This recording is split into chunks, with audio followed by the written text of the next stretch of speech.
ان الحمد للہ نحمده ونصلی علی رسولہ الکریم اما بعد اعوذ باللہ السمیع العلیم من الشیطان الرجیم بسم اللہ الرحمن الرحیم فلولا نفر من كل فرقة طائفة لیتفقهوا فی الدین ولینذروا قومهم۔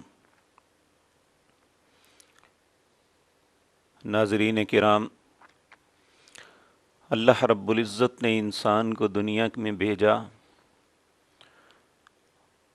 چونکہ دنیا کے اندر اس کی آزمائش تھی، ایک سخت وقت سے گزرنا تھا۔ اللہ نے انسان کو بے یار و مددگار نہیں چھوڑا۔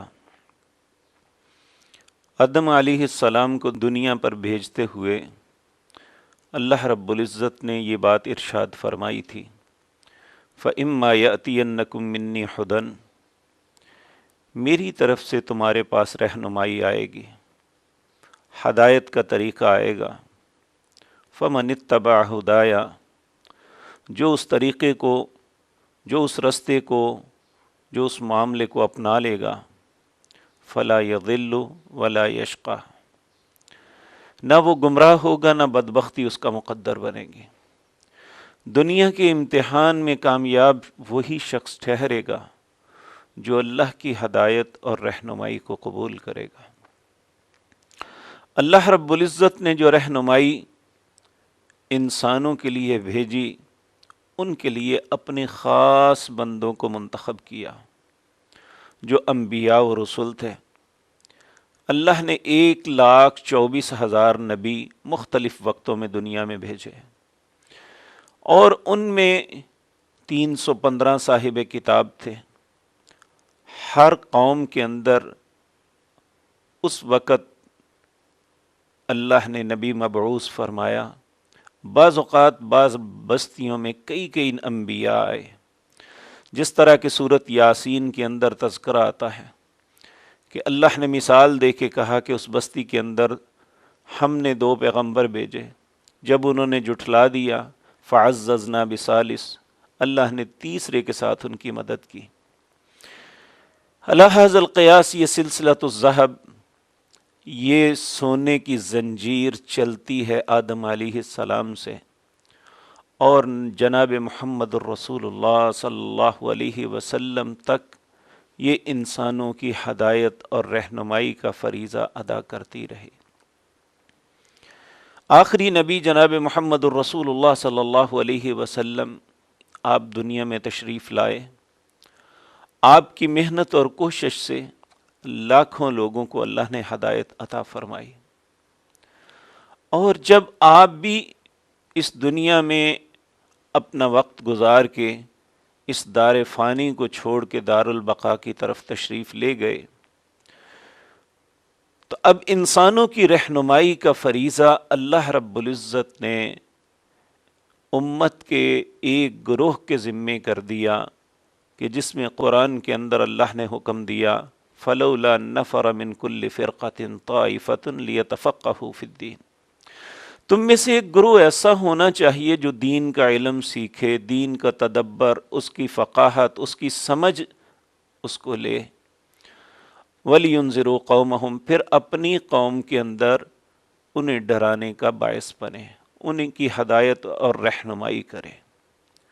نبی مکرم صلی اللہ علیہ وسلم کے بعد صحابہ کرام رضوان اللہ علیہم اجمعین، سیدنا ابو بکر سے لے کر 1,00,000 سے زیادہ لوگ، انہوں نے نبی مکرم صلی اللہ علیہ وسلم کے علم کو اگلی نسلوں تک منتقل کیا۔ اور یہ وہ ستارے ہیں انبیاء کے بعد جو نہ تو نبی ہیں نہ رسول ہیں، لیکن اللہ رب العزت نے ان کو انبیاء کا وارث قرار دیا۔ نبی مکرم صلی اللہ علیہ وسلم کا ارشاد ہے، العلماء ورثۃ الانبیاء، علماء جو ہیں حقیقتاً انبیاء کے وارث یہ ہیں۔ نبی کی وراثت زمین، پراپرٹی، گھر، محل، مال و دولت، سونا چاندی نہیں ہوتی۔ انبیاء کی وراثت ان کا علم ہوتا ہے جو اللہ کی طرف سے انہیں عطا ہوا۔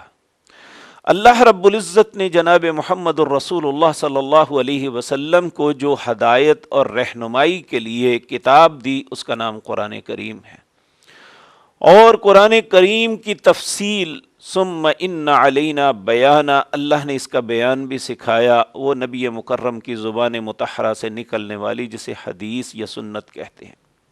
نبی کریم نے اس قرآن پہ عمل کر کے دکھایا، اور اس عمل کو قرآن کو سمجھانے کے لیے، رسول اللہ کے فرامین لوگوں کو پہنچانے کے لیے صحابہ کرام رضوان اللہ علیہ مجمعین سے لے کر آج تک علماء اور محدثین نے اس ذمہ داری کو بہت خوبصورت انداز میں نبھایا۔ جس طرح انبیاء نے اپنی زندگی میں بہت سی تکلیفیں اٹھائیں، فقر برداشت کیا، لوگوں کے طعن و تشنیع برداشت کیے، لوگوں کی مخالفت حتیٰ کہ لوگوں کی اذیتوں کو برداشت کیا، علماء بھی اپنے اپنے وقت میں جو علماء حق ہیں انہوں نے ساری زندگی تکلیفوں کو برداشت کیا، لیکن اللہ نے جو انہیں ذمہ داری عطا کی تھی وہ اس سے پیچھے نہیں ہٹے۔ اللہ ان سب کی قبروں کو نور سے بھر دے۔ تو میرے عزیز بھائیوں اور بہنوں، یہ سلسلہ چلتا رہا، دنیا کے مختلف ممالک میں، مختلف خطوں میں علماء ہی جاتے رہے اور اپنا کردار ادا کرتے رہے۔ ہر عالم دین کے اخلاص، اس کی للہیت اور اس کی محنت اور کوشش سے اللہ رب العزت نے بہت بڑے بڑے پھل آور درخت لگائے۔ یہ سلسلہ پھیلتا رہا کہ آج دنیا میں 1 ارب سے زائد مسلمان ہیں۔ میرے عزیز بھائیوں اور بہنوں، چونکہ ہم بر صغیر کے رہنے والے ہیں، یہاں پہ ہندو مذہب غالب تھا، جو پتھر کی مورتیاں بنا کے انہیں پوجتے تھے، اور جو لوگ مسلمان بھی تھے ان کے عقائد کے اندر بھی توحید کے بجائے شرک کی بہت زیادہ آمیزش تھی۔ بر صغیر کے اندر ایک شخصیت پیدا ہوئی جنہیں شاہ ولی اللہ رحمۃ اللہ علیہ کہتے ہیں۔ پہلے وہ بھی تصوف کے ماننے والے اور اسی رستے پہ چلنے والے تھے۔ اللہ جس کو چاہتا ہے ہدایت کے لیے چن لیتا ہے۔ بالآخر انہوں نے اس رستے کو ترک کر کے دین خالص کی طرف قدم رکھا۔ اللہ نے ان کے معاملے میں اتنی برکت نازل فرمائی، ان کی اولاد میں پھر آگے چلتے ہوئے محدثین کی ایک جماعت، جنہوں نے بر صغیر کے اندر جو اسلام کو مکس کر دیا گیا تھا ہندو مذہب کے ساتھ، وہاں دین خالص جو ہے اس کی بنیاد رکھی۔ علماء کی ایک لمبی فہرست ہے، آج مجھے جو عرض کرنی ہے وہ ہمارے شہر گوجرانوالہ کے ایک بہت عظیم عالم دین شیخ الحدیث مولانا عبد الحمید ہزاروی رحمہ اللہ کے متعلق گزارشات کرنی ہے۔ آپ جب اپنے گھر سے نکلے تو آپ کی عمر 10-11 سال تھی، اور تھوڑے ہی عرصے میں اورڈاموالے میں آپ نے تعلیم کو حاصل کیا، اور بہت جلد ہی آپ ایک مدرس کی حیثیت سے کام کرنا شروع کر دیا۔ 1934 میں پیدا ہونے والے یہ عظیم شخصیت 1951 میں ایک مدرس کی حیثیت سے کام کا آغاز کیا، مختلف جگہوں پہ پڑھاتے رہے۔ پھر بالآخر میرے دادا مولانا اسماعیل رحمہ اللہ، ان کی دعوت پہ یہ جامعہ محمدیہ میں 1955 میں بحیثیت استاد تشریف لائے۔ اس وقت جامعہ محمدیہ میں میرے دادا جی کے علاوہ 2 استاد تھے، شیخ الحدیث مولانا عبداللہ رحمہ اللہ، اور تیسرے یہ استاد تھے مولانا عبد الحمید رحمہ اللہ۔ پھر ساری زندگی انہوں نے ادھر ہی گزاری۔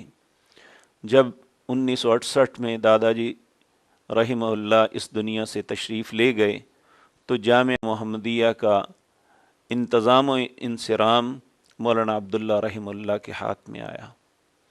پھر اس وقت سے لے کر 1968 سے لے کر جب تک مولانا زندہ رہے، شیخ ان کے ساتھ یہ سب کچھ پڑھاتے رہے۔ اور آج مولانا کو دنیا سے تشریف لے گئے ہوئے بھی عرصہ ہائے دراز ہو چکا۔ 2020 مئی کی 9 تاریخ کو یہ آسمان پہ چمکنے والا، توحید و سنت کو پھیلانے والا سورج آج غروب ہو گیا۔ یہ ایک شخص کا نام نہیں بلکہ ہزاروں شاگردوں کا استاد، بہت سے لوگوں کے لیے ہدایت کا سبب بننے والے انسان آج دنیا سے تشریف لے گئے۔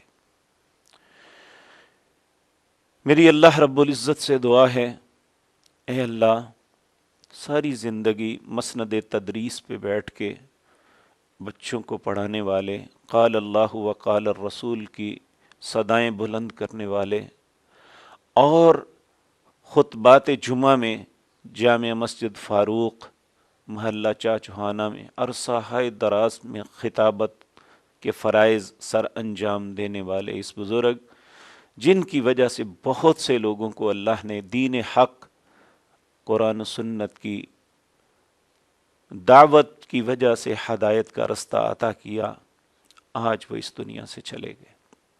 اللہ ہماری طرف سے انہیں جزائے خیر عطا فرمائے، اور جو ان کا صدقہ جاریہ، ان کے شاگرد اور وہ لوگ جنہوں نے شرک اور بدعت کے رستوں کو چھوڑ کے کتاب و سنت کے رستوں کو اپنایا، وہ ان کے لیے ہمیشہ انشاءاللہ صدقہ جاریہ رہیں گے۔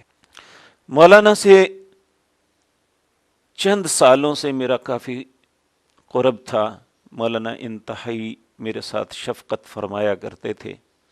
اللہ رب العزت ان کی قبر کو نور سے بھر دے۔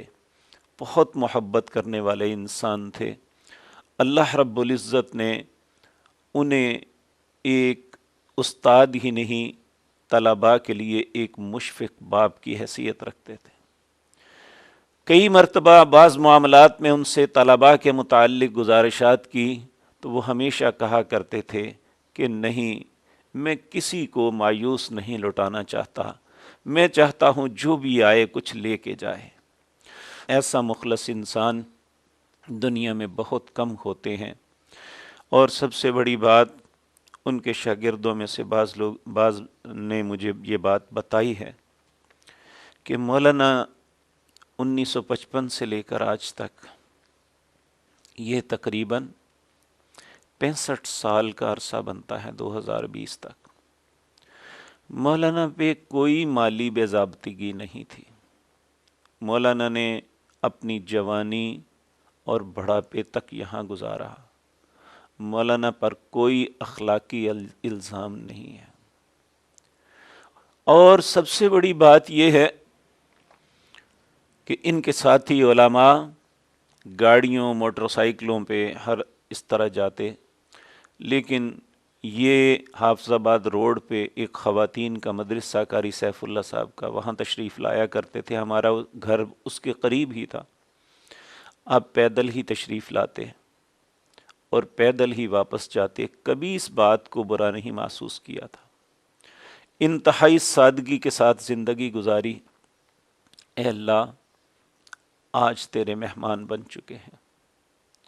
اے اللہ اس دنیا کو چھوڑا، تیرے حضور آئے، وَأَكْرِمْ نُزُلَهُ، اے اللہ ان کی بہت اچھی مہمانی کرنا، وَوَسِّعْ مَدْخَلَهُ، اے اللہ جس قبر میں داخل کیا ہے اس میں وسعتیں پیدا فرما دینا، وَأَبْدِلْهُ دَارًا خَيْرًا مِّن دَارِهِ، اے اللہ ایک گھر چھوڑ کے تیرے حضور آئے ہیں، اے اللہ اس سے بہتر گھر عطا کرنا، وَأَحْلًا خَيْرًا مِّنْ أَهْلِهِ، اے اللہ ایک اہل کو چھوڑ کے تیرے حضور آئے ہیں، اے اللہ اس سے بہتر اہل عطا فرمانا، وَزَوْجًا خَيْرًا مِّن زَوْجِهِ، اے اللہ ایک بیوی کو چھوڑا ہے، اے اللہ اس سے بہتر بیوی عطا کرنا، اللہم ادخلہ الجنہ، اے اللہ انہیں جنت میں داخل کر دینا، وَأَعِذْهُ مِن فِتْنَةِ الْقَبْرِ وَعَذَابِ النَّارِ، اے اللہ انہیں قبر کے فتنوں سے اور آگ کے عذاب سے محفوظ رکھنا۔ اللہم اجعلہ من عتقائک من النار، اے اللہ انہیں جہنم سے آزاد فرما دینا۔ اے اللہ، اللہم ان کان محسنا فزد فی حسناتی، اے اللہ ان پہ احسانات بہت زیادہ کرنا۔ وَإِن كَانَ مُسِيًّا، اے اللہ اگر ان کے ذمے کچھ کوتاہیاں تھی تو فَتَجَاوَزْ عَنْ سَیِّئَاتِهِ، اے اللہ ان کی خطاؤں سے درگزر فرمانا۔ اے اللہ ہماری تجھ سے التجا ہے کہ ہمارے جتنے بھی علماء ہیں جو کتاب و سنت کے داعی ہیں، جو کتاب و سنت کو پھیلانے والے ہیں، لوگوں کو راہ حق کی طرف بلانے والے ہیں، اے اللہ سب کو سلامت رکھنا۔ اے اللہ میری تجھ سے التجا ہے، جو جامعہ محمدیہ میرے دادا جی رحمہ اللہ نے شروع کیا، مولانا عبداللہ نے اسے پروان چڑھایا، اور حافظ عبد المنان اور مولانا عبد الحمید ہزاروی رحمہم اللہ، انہوں نے اس پہ بہت کام کیا۔ اے اللہ تو ان سب کو جنت میں اکٹھا فرما دے۔ اقول قولی ھذا واستغفر اللہ لی۔